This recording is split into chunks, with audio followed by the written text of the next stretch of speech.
Wow, it's crazy that we're starting the season and we're starting it this way. I mean, like I've talked about before, usually October 15th is your start date. Now we're playing Idaho October 17th, where you're supposed to look like a team and do all that.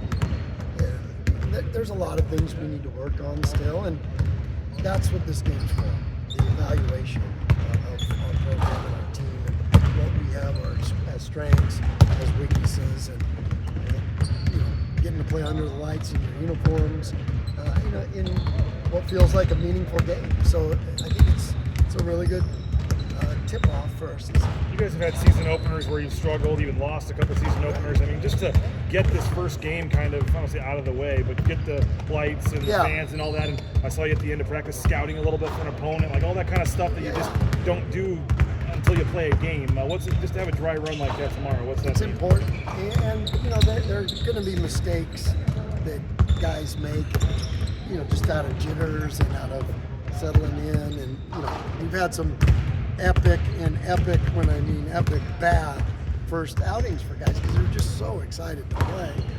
Buzo set the standard. Fouled out in 6 minutes. So there will be no fouling out tomorrow because we want, for both teams, we want our guys to be able to work through some stuff. And I didn't tell our guys that. I don't want them to be just fouling every possession. But, so it's a really good chance to work through a lot of things and evaluate a lot of things, and to be able to do that for everybody on this team. What are you hoping to see? You played exhibition games before. Most people have never heard of, obviously. Sure. So do you think this is a game where both teams are going to coach and play to win? Oh yeah, absolutely. Now I wouldn't say we're going to coach completely like we would in a game. I mean, in a game, your rotation will be 7, 8, 9 guys usually, maybe sometimes 10. We need to see everybody, and you don't get that chance in every game. And then we're going to play an extra 10 minutes at the end, so make sure the crowd stays around and gets to watch everybody. And that might be a good chance to get a lot of minutes for guys that maybe didn't get enough, and just more game experience. We got guys on our team that didn't. Dom redshirted last year because of his knee injury.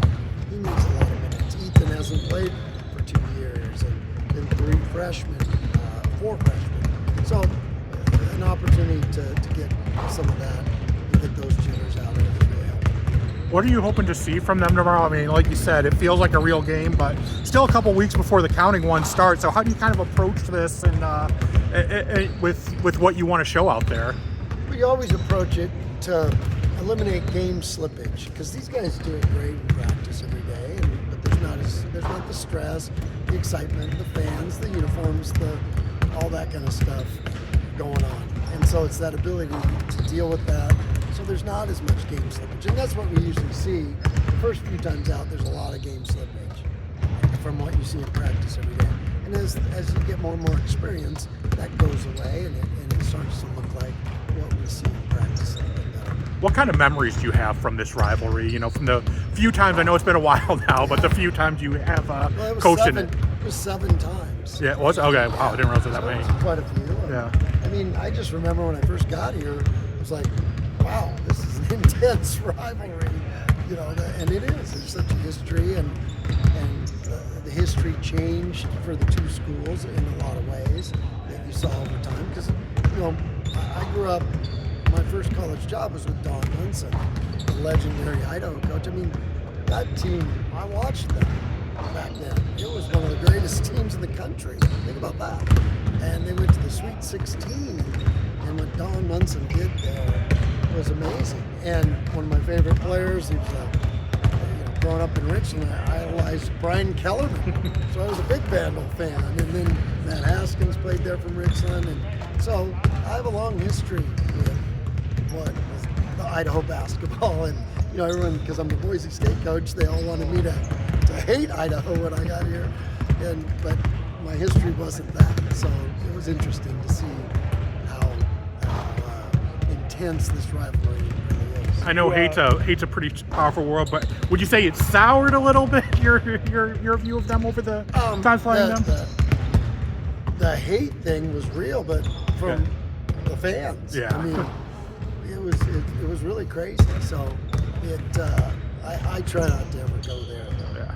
Well, this game itself, what do you think it does for basketball in the states of Idaho? Yeah, it's, I think they're building a good program up there, and they're doing some good stuff. They're getting better and better. They got a new coach, and he's doing a great job. And he's got good players, a lot of Idaho players. So it means a lot to them. So we really had to educate our guys a lot on this, and so it's really neat for them to see the history of it, both football, basketball, and all of that. So it's kind of cool that way.